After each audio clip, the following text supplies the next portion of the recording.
Hør nu godt efter, for nu fortæller jeg, hvordan I skal manøvrere situationen.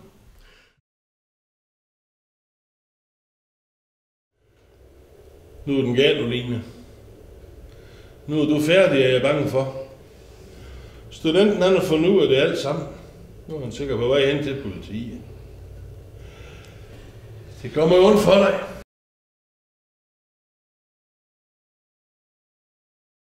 Jeg er kun glad for, at det er blevet opdaget. Så kan jeg fortælle det, ligesom det skete.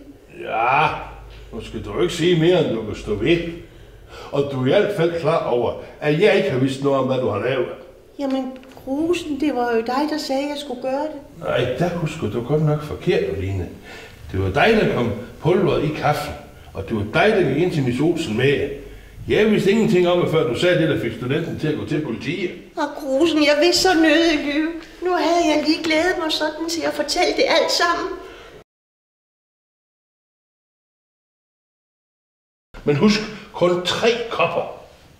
Ja, hvorfor skal jeg lave kaffe til 4, når vi kun skal have kopper til 3? Ej, nu stopper du fandme. Jamen, det er da noget underligt noget. Hvis ikke du gør, som jeg siger, så vil jeg ikke have dig i sovkammer i nat.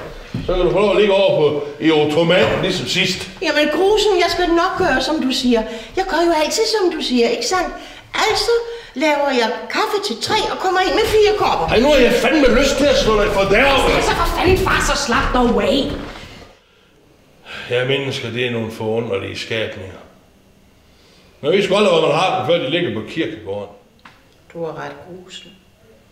Du er den klogeste mand i hele verden.